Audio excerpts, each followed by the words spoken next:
A continuación, Minuto a Minuto.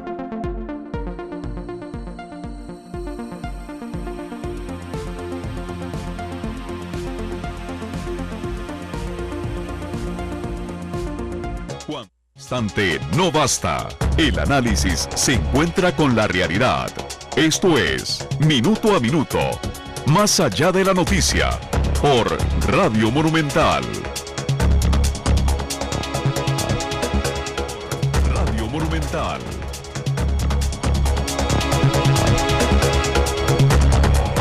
Muy buenos días, ¿qué tal? Les saluda Randall Rivera, jefe de información de los noticieros de Central de Radios. Hoy en representación de nuestra directora, doña Michelle Mitchell, aquí en el programa Minuto a Minuto. Hoy en la compañía de la ministra de Economía, doña Maggie Antillón, sobre todo por este plan que desde hace ya bastante tiempo, doña Maggie, están impulsando ustedes, y es precisamente, por un lado, facilitar, digamos, los trámites, no solo a la gente que quiera poner negocios, empresas en Costa Rica, sino a cualquier usuario que llegue a una institución pública donde se sienta empoderado precisamente de estar enterado de qué es lo que le tienen que pedir y qué es lo que no le tienen que pedir, y que se lo están llevando, digamos, embarcado, atrasándole el tiempo. Muchas gracias por acompañarnos y buenos días. Un gusto muy grande, Randall, y tener la oportunidad las veces que sea necesario para poder divulgar efectivamente lo que estamos haciendo en esto que hemos llamado la estrategia de mejora regulatoria, que tiene ya 2 años de estar en vigencia, que la diera a conocer la propia presidenta de la República,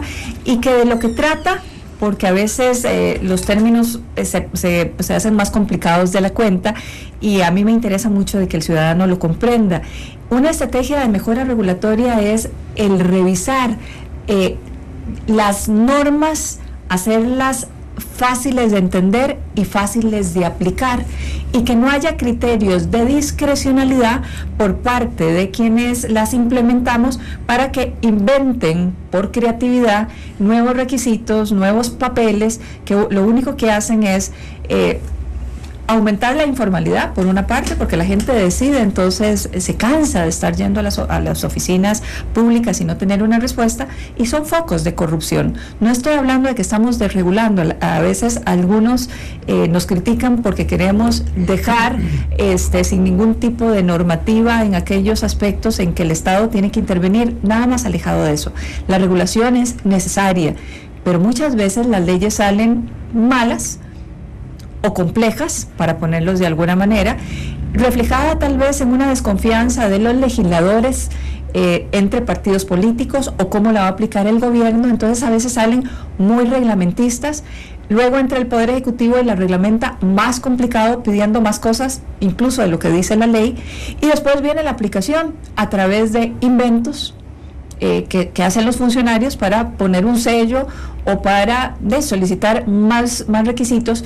Cuando me acuerdo que en una oportunidad que estuve en los Estados Unidos en una oficina que se llama el Small Business Administration, la oficina para los pequeños negocios en Estados Unidos, decía que cada vez que se acercaba una persona a abrir un negocio, había fiesta en esa oficina, porque venían nuevos impuestos, venía nuevo empleo y venía de alguna manera crecimiento económico y social en su país. Bueno, nosotros quisiéramos entrar en esa misma dinámica, que el funcionario público entienda, primero, que tenemos una vocación de servicio, y por otra parte, que cada entramiento que hacemos finalmente viene a deteriorar la posibilidad de que haya crecimiento en nuestro país. Porque hay vicios que se han arraigado en la cultura del funcionario público, doña Maggie, es decir, muchas veces usted llega a una oficina pública y le piden un requisito y usted le pregunta al funcionario y no sabe de dónde salió, simplemente sabe que siempre se ha pedido. Así es, imagínese que en un trámite en una oficina pública que se modificó porque hubo un jerarca que trabajó en todo este proceso desde la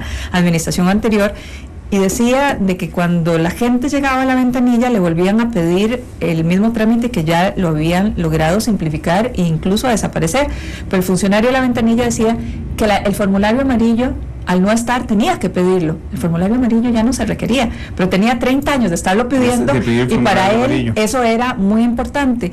Aquí hay también una mala interpretación de algunos funcionarios públicos, porque otros están colaborando mucho, de que cuando estamos en simplificación de trámites y mejorando las regulaciones, de alguna manera estamos en contra de la ley de enriquecimiento ilícito, porque estamos favoreciendo a la inversión privada.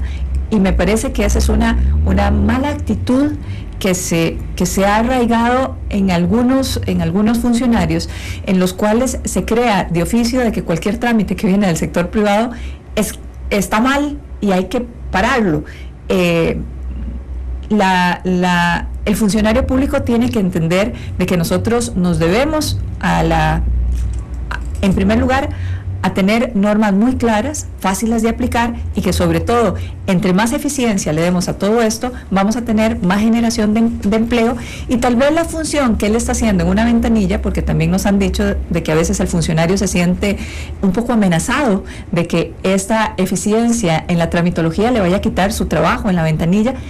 Lo que necesitamos es que vayan a verificar posteriormente en el campo aquellas cosas que a través de una declaración jurada o a través de los mecanismos de la simplificación de trámites podamos hacer in situ. Y ahí sí, si hay un incumplimiento, cerremos el establecimiento, pero estamos más bien causando un embudo de entrada sin dar la oportunidad de que haya un crecimiento.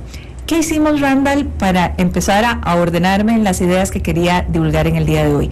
La estrategia de mejora regulatoria identificó 41 trámites, los más engorrosos en la competitividad de nuestro país, los que el sector privado, no importa el tamaño del establecimiento, identifican como los más complejos. Y aquí, sobre todo, participan, yo he dicho, el top 5 de la complejidad de las instituciones. Aquí está el Ministerio de Ambiente, el Ministerio de Agricultura, el Ministerio de Salud, aquí está también las municipalidades y acueductos y alcantarillados. Todo esto tiene que ver con permisos, con registros, y de alguna manera, al identificar estos 41 trámites que lo hace la Dirección de Mejora Regulatoria desde mucho tiempo que Mayén Tillón llegara a ser ministra, pero yo estuve vinculada con el sector privado durante más de 17 años y el diagnóstico lo tenía muy claro, y por lo tanto era entrar a ver cómo hacíamos menos complejos estos trámites, revisando la norma, revisando la ley, porque también no hay que tener miedo a cambiar leyes. Si uno justifica de que la ley tenía un buen principio, pero la implementación es complicada, hay que variar las leyes. Entonces, a revisar leyes, decretos, directrices internas para poder ordenar. ¿Qué nos ha pasado? Logramos en estos 2 años que de esas 41 trámites hayamos podido ejercer mejoras en 19 de ellas. ¿Pero qué ha pasado?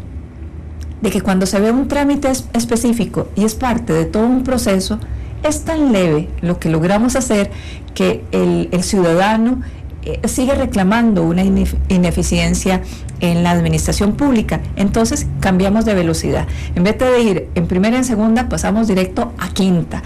Y firmamos con el Banco Mundial, que es quien nos mide anualmente en el indicador del Doing Business, con 10 indicadores, a dónde está nuestro país en ese ranking mundial que mide a 183 países de 10 variables. Costa Rica ocupa el lugar 125 de 183 países. Es una contradicción de tener un país que promueve la inversión extranjera con tanto éxito, promueve las exportaciones con tanto éxito, a una ministra de Economía que promueve las pymes con tanta pasión, y que a la hora de la verdad, para lograr de que estos agentes económicos puedan formalizarse, ampliar o seguir creciendo, encuentra a un Estado que más bien le da la espalda. Entonces, pasamos de trámites a procedimientos e identificamos 3. El primero, apertura de negocios. Nosotros duramos aproximadamente 120 días para abrir un negocio. En términos comunes y silvestres, significa que tenemos más de 6 meses para abrir un negocio. En el camino comprenderá que habrá gente que decida pagar por su lado, o habrá gente que decide estar en la informalidad, o algunos que dicen estoy en la semi-informalidad. Bueno, entonces evidenciamos de que el indicador apertura de negocios es vital. El segundo son los trámites de construcción. Si hay un sector dinámico en nuestro país, es el sector de la construcción.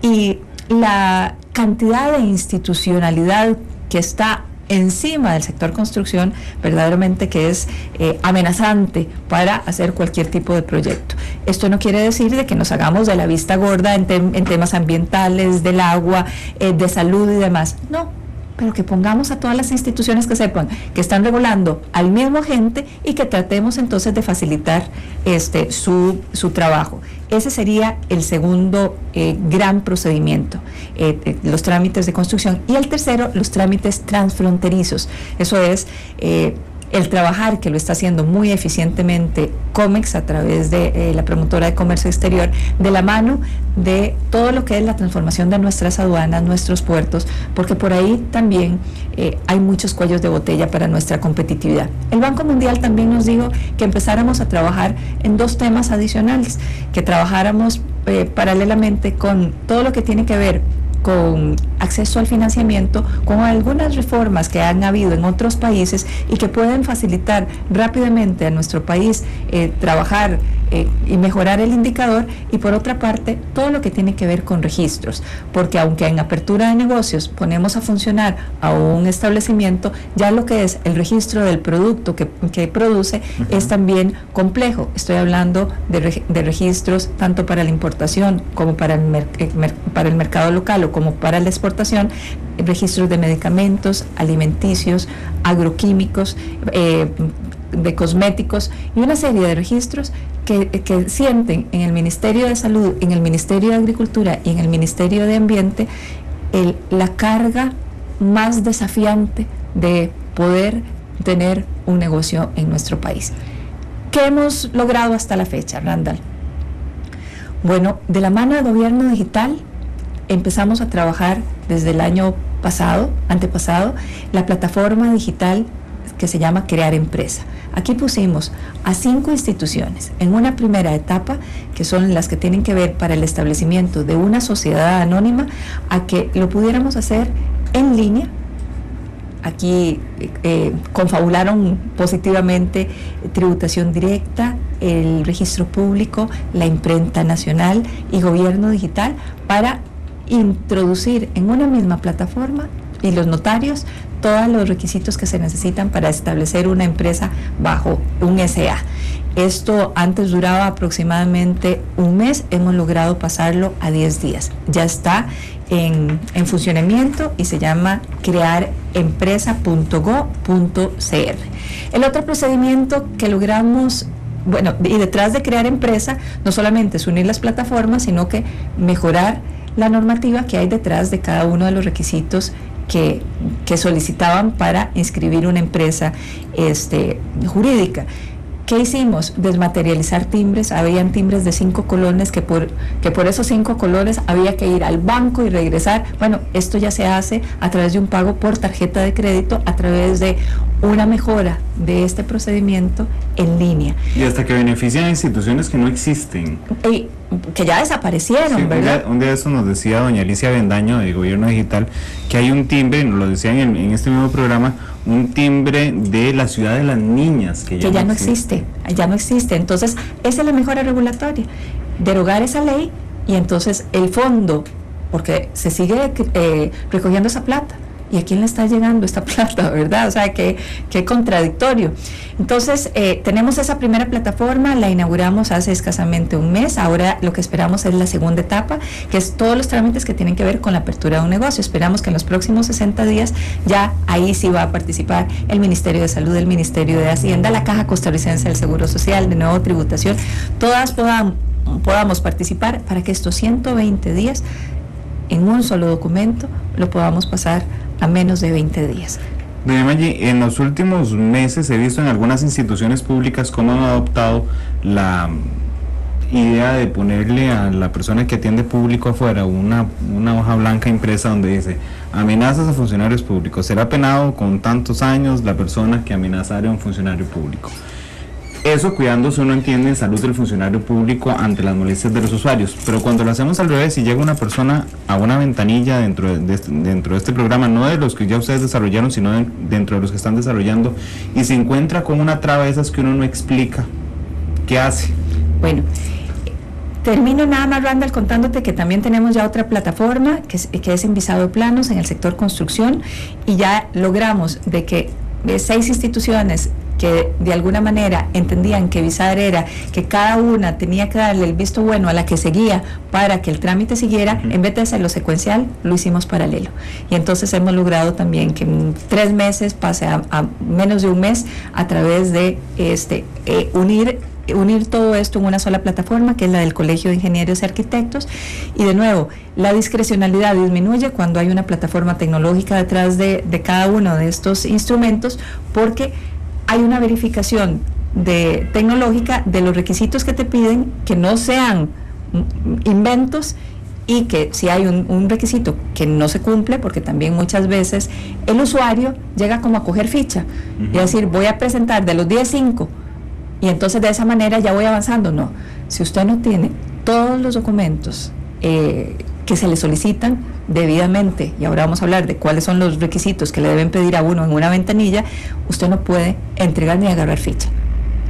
Eso lo hace de una manera eficiente una plataforma digital, no necesariamente lo hace una persona. Bueno, normalmente tendría que agarrar ficha para llegar a la ventanilla que le digan eso. Exactamente. Entonces, ¿qué estamos haciendo por otro lado en lo que tiene que ver con los derechos del usuario? La ley 8220 existe desde el 2002, es una ley que tiene un título lindísimo, que es la protección del ciudadano ante el exceso de trámites de la administración pública. Es una ley que el movimiento libertario, en su momento, don Otto Guevara, llevó con mucha energía al Parlamento y se aprobó como ley de la República, pero tenía una pequeña limitación: las sanciones. Las sanciones no eran lo suficientemente fuertes, y por lo tanto no había como un interés de poder aplicar lo que decía tan importante ley. De la mano con la Asamblea Legislativa logramos modificaciones importantes a la ley 8990, pero en las reformas a la ley 8220. Y lo importante es que el ciudadano, y yo ahí voy a requerir mucho del apoyo de ustedes para que nos ayuden a divulgar de que la ley ya está vigente, ya está el reglamento también vigente. ¿Y qué viene a modificar esta ley? Bueno, viene a decirle al funcionario público de que usted no puede pedir documentos que no estén debidamente publicados en la Gaceta. Usted no puede inventar de que ese día va a pedir una declaración jurada nueva. Usted no va a pedir la repetición de un documento que no está debidamente establecido dentro de una publicación. Existe una página en el Ministerio de Economía, como rector de Mejora Regulatoria, www.make.go.cr, en el cual hay un catálogo institucional donde están todos los trámites que hemos recibido de todas las instituciones, en los cuales se dice cuáles son los que están vigentes y cuáles son los requisitos que se pueden pedir. No toda la gente tiene acceso a internet y a buscar esta página. Entonces, a través de la 8220, en sus reformas, buscamos que la Contraloría de Servicios, o bajo alguna plataforma informática, la persona que llega a una institución, llámese municipal, descentralizada o gobierno central, pueda ver claramente cuáles son los requisitos obligatorios, y si le piden algo más, él puede negarse e incluso denunciar a ese funcionario. En la Contraloría de Servicios. En la Contraloría de Servicios. Aquí, ¿qué va a pasar? Que a la tercera falta de un funcionario puede ser hasta despedido sin responsabilidad patronal, algo que antes no estaba establecido. También establece la 8220 la implementación del silencio positivo. ¿Qué significa esto? De que se vence el plazo que decía por ley, porque los plazos no se los inventa la administración, los plazos o se establecen por ley, por reglamento, o si no, rige la ley de administración pública, que son 30 días. Entonces, se vence el plazo y entonces el ciudadano tiene 3 días para impugnar de que hubo un vencimiento en el trámite que se estaba haciendo y que por lo tanto necesita una respuesta de la administración. Si la administración no le da esa respuesta, él puede seguir adelante y pedir una verificación en mejora regulatoria de que él le solicitó al jerarca de ese funcionario de que no se había cumplido en tiempo, no se le dio una respuesta y que por lo tanto el trámite puede seguir. Doña Maggi, es un mes para que la administración pública responda según la ley de administración pública. Hay otros trámites, por ejemplo, en lo que tiene que ver con materia ambiental o materia de recurso hídrico o de salud, en que las leyes específicas dicen los plazos de cada uno de los trámites, y por eso nosotros le pedimos a cada institución a través de la ley de que publique cuándo es el tiempo. No hay cosa peor que no tener certidumbre de cuándo a uno le van a dar un documento. Si uno sabe que va a durar 3 o 4 meses porque son estudios altamente complicados, bueno, uno se planifica y sabe que son 4 meses. Nosotros estamos tratando de estandarizar de que si a nivel internacional un trámite dura un mes, no puede ser que en Costa Rica dure 8 meses, porque eso sí resta competitividad. Pero si en temas, por ejemplo, del primer registro médico, que implica la revisión de documentos y fórmulas químicas y demás, es un trámite largo, que puede llevarse 4 meses, que esté establecido, y si a los 4 meses no hay respuesta, usted puede aplicar el silencio positivo. Cuando se acaba este plazo, independientemente de que sea dictado por una ley en específica o por la ley de administración pública, tienen 3 días uno para apelar como usuario. Así es. Una vez que uno apela en estos 3 días, ¿cuánto plazo tiene la administración pública para responder? En esos 3 días. Inmediatamente. Sí, o sea, el decreto lo que le dice es que si a usted se le venció el día 30, usted se presenta el 31 y manda una nota a la Contraloría de Servicios al director del departamento que usted fue, que incluso nosotros, para hacerlo de una manera digital y más fácil, estamos identificando el nombre de todos los directores que tienen responsabilidades en trámites para que estén en un solo lugar. Imagínense que tuvimos cierta resistencia, había mucha gente que decía, yo poner mi nombre ahí para que después me sancionen. Bueno, es un requisito de ley. No hemos logrado que todas las instituciones nos den los nombres, pero nosotros le decimos al ciudadano que la ley lo protege para que pueda recurrir al director. Incluso hay otra instancia en cada ministerio y en cada institución descentralizada, e incluso en las municipalidades hay un oficial de simplificación de trámites. En el caso de los ministerios son los viceministros, es el máximo jerarca administrativo. En el caso de las descentralizadas son los gerentes. En el caso de las municipalidades son las alcaldías. Ante ellos se puede recurrir, y si no hay respuesta de ellos, usted puede seguir adelante y solicita a Mejora Regulatoria del Ministerio de Economía una certificación de que su plazo sigue adelante. Doña Maggi, como la última pregunta de este tema, porque quería aprovechar los últimos 5 minutos para un tema que usted tocó ayer en conferencia de Consejo de Gobierno, le quería preguntar precisamente cuál es la institución, por pura curiosidad, cuál es la institución que más les ha costado, como esto de los directores que me contaba que había algunas instituciones resistentes. ¿Cuáles son unas dos? Por la complejidad, yo le digo, el top 5, todos se buscan. Todos se buscan el primer lugar. Es más, les he dicho a mis compañeros en el Consejo de Gobierno que a ratos hay algunos que quieren entrar al top 5, porque hacen que compran números de la rifa para participar. Trámites muy complejos, que esa es otra cosa importante. La nueva ley le faculta al Ministerio de Economía de hacer una valoración sobre los nuevos trámites para que no estemos frenando por una parte, pero que esté entrando un montón de locuritas a través de otros reglamentos. Tiene carácter vinculante que el Ministerio de Economía se refiera a los nuevos decretos si hay un análisis de costo-beneficio sobre esa nueva normativa.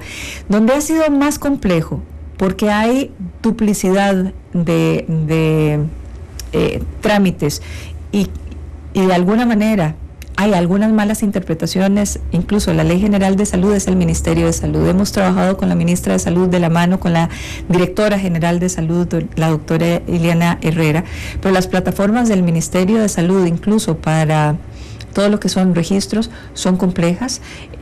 Estamos metiendo a gobierno digital para lograr que todos los trámites previos que se piden en el Ministerio de Salud y que son repetitivos se haga a través de firma digital, y que entremos entonces a valorar que el verdadero contenido que le corresponde a los ministerios en los registros es el servicio de que un profesional haga el análisis agroquímico, farmacéutico, alimenticio que requiere, y no ese montón de papeles y trámites burocráticos que de veras lo único que llevan es a corrupción. Así es que yo diría que por malas interpretaciones de ley, la Ley General de Salud y tal vez el CETENA es donde tenemos más quejas de mayor complejidad. Vamos a tratar de revisar leyes. Hemos eliminado algunas duplicidades entre el Ministerio de Agricultura y el Ministerio de Salud, y el tema de registros. Eso sigue siendo nuestro gran reto. Doña Meji, le quería robar los últimos 3 minutos prácticamente de programa. La semana pasada nos sorprendió a la prensa una información que publicábamos sobre la salida de Cementos David del país. Y aunque es un enfrentamiento, digamos, estrictamente privado de una empresa con la administración del Estado, ya no ni siquiera el gobierno, sí genera algo de interés público, y es porque el precio del cemento disminuyó durante el tiempo en que Cementos David estuvo trabajando en el país, y bueno, finalmente se ve desplazada por lo que ellos llaman una inseguridad jurídica a irse del país. ¿Qué va a hacer el MEIC a partir de ese momento, sobre todo con la vigilancia del precio del cemento, doña Meji? Bueno, en primer lugar, reiterar lo que estás diciendo. El tema de Cementos David y su cierre está sobre expedientes judicializados en una instancia que lamentablemente llegó a ese extremo. En lo que al Poder Ejecutivo se refiere, Cementos David, con quien tenía algún tipo de vinculación, es con reglamentación técnica del Ministerio de Economía. Aquí se establecen cuáles son los parámetros de metales pesados que tiene el cemento, y converge el Ministerio de Salud, el Ministerio de Ambiente y el Ministerio de Economía. El Ministerio de Economía lo que valora es la calidad del producto. El Ministerio de Ambiente, el daño ambiental que el cemento pueda tener, y en el caso del Ministerio de Salud, los daños que se puedan tener para las personas, por ejemplo, ante la presencia de cromo. Ellos alegaron de que la reglamentación técnica, que data del 2005, estaba hecha a la medida de las dos empresas competidoras, Holcim y Cemex. Nosotros nos dedicamos a analizar la reglamentación técnica, estábamos tratando de establecer otros parámetros, a mi gusto y a la de ellos, lento, pero así es esta normativa, pero ya íbamos sobre una dirección más clara con la participación del ministro de Ambiente y una tabla técnica que viene de Alemania. Pero específicamente, ya ante la salida de Cementos David, ¿qué hace el Ministerio de Economía? Empezar a verificar cuál es el comportamiento del precio del cemento en el mercado, toda vez que nos empiezan a alertar de que pueden haber aumentos o anuncios de aumentos en el precio del cemento injustificados. El precio del cemento no está regulado. Sin embargo, como hay solo 2 agentes trabajando, uno tiene que cuidar de que la figura de un duopolio no vaya a afectar a los usuarios. Entonces, ya estamos en el mercado verificando precios, estamos coordinando con la Cámara de la Construcción, que está en ese tema, con el INEC y con la Unidad de Estudios Económicos del Ministerio de Economía, realizando un estudio para ver si encontramos alguna irregularidad o distorsión en la manera en que se pueda estar subiendo el precio del cemento, para llevarlo a la Comisión de la Competencia y actuar con los mecanismos que el Ministerio tiene a su mano, que llevarían incluso a una regulación de precios. Doña Meji, muchísimas gracias por estar aquí, sobre todo por robarle estos últimos 2 minutos para hablar del tema que tocaba ayer después de la conferencia de Consejo de Gobierno. Muchas gracias a ustedes también por acompañarnos, que tengan muy buenas tardes. Cuando el instante no basta, el análisis se encuentra con la realidad. Esto fue Minuto a Minuto, más allá de la noticia, por Radio Monumental.